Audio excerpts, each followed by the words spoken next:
Hello, so I will try to explain the problem. Count asterisks. This was asked in bi-weekly contest of LeetCode on 25th of June. So the question is that you are given a string S where two consecutive vertical bars, like these bars, form a group of pair, okay? And the first and second make a pair, third and fourth make a pair, and so on, okay? Now we need to find the number of asterisks which are not in the pair, okay? Return the number of asterisk in S excluding the asterisk which is between any pair of bars. This is a simple problem, and so let's just take an example. So we see here that in this list, in the string, okay, we have two pairs. One is this one and the second one is this one, right? So first bar and second bar make a pair, third bar and fourth bar make a pair. So all the asterisks which are not inside these pairs are countable in our answer. Okay, so now we count these two asterisks as they are outside of any pair. We count these in our count variable or like answer variable, and we just return it, so the output is 2. Let's take another example, like I am programmer. Okay, so here no asterisk or bar is present, so the answer is simple, 0.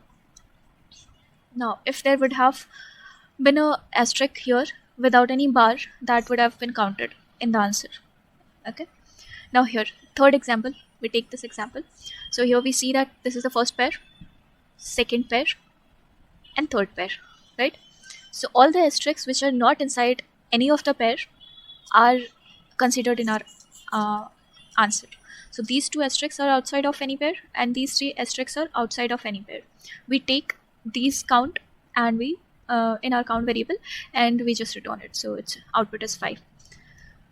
And yeah, so S contains even number of vertical bars, means there will always be a pair, even number of vertical bars, and it consists of lowercase English letters, vertical bars, and asterisk. That's it. So it's an easy problem. What comes to my mind is that whenever we encounter any bar, we want to keep it inside some kind of data structure. So let's just for now this data structure is going to be our stack. Okay, I'm taking a stack, so this is our stack. Whenever we encounter any bar and the stack is empty, we want to push it. Okay, so the bar is pushed. Now again we encounter another bar complementary of this bar to make a pair. Whenever we encounter another bar and stack is not empty, so we want to pop it off.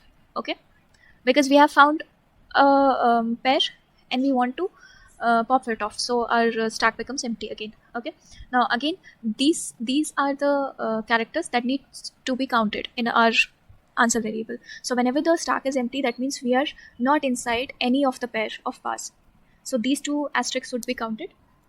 And then again we encounter this bar, so then we want to push it. The stack is empty, we want to push it back. Now again, if the stack is not empty, we don't want to count the asterisk which is inside the bar, okay, the pair. So we again found the complementary of this bar, so then we pop it off and the stack is empty.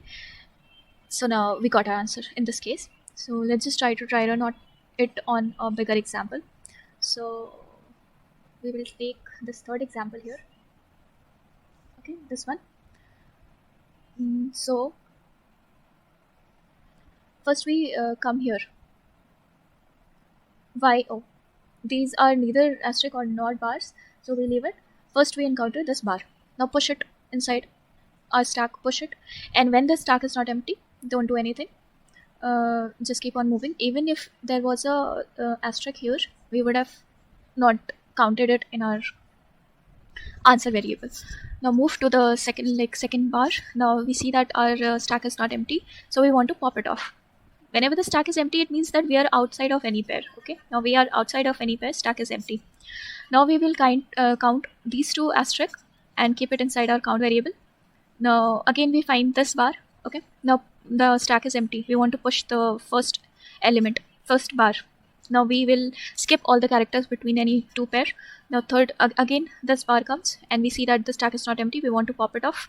We will pop it off. Okay, now stack is again empty, means we are outside of any we are outside of any pair. Okay, so we want to count all these three.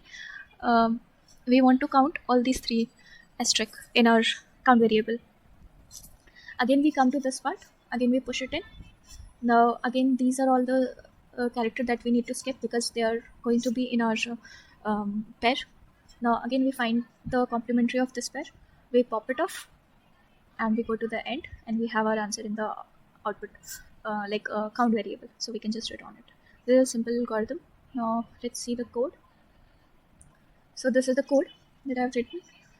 Here we have taken a stack of characters. Okay. Now this is the count variable that is initialized to 0. This is going to be returned. This is our count variable, the answer variable. Now we will traverse through the whole string. Okay, from I starting from 0 to length of the string. Now we pick every character. S dot caret I. We pick every character. There can be two cases. Either the character that we are at, it is going to be a bar, and or it is not going to be a bar. Okay, so if it is a bar, then what we need to do is we need to check if our stack is empty. If it's a bar and our stack is empty, that means we are entering into a pair. Okay, so we just push it in, don't do anything, and then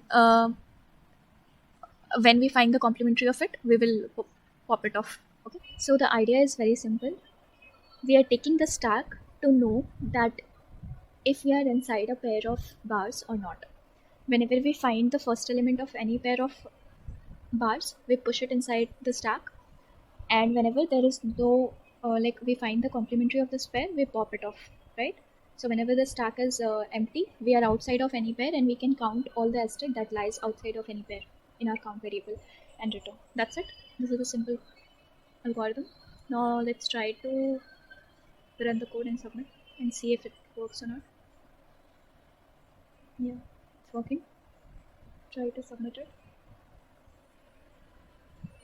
Yeah, let's get submitted. Yeah, it got submitted. So the time complexity of this algorithm would be order of n, because we are using a for loop to iterate over the entire string, and we are also using stack, so the space complexity is order of n.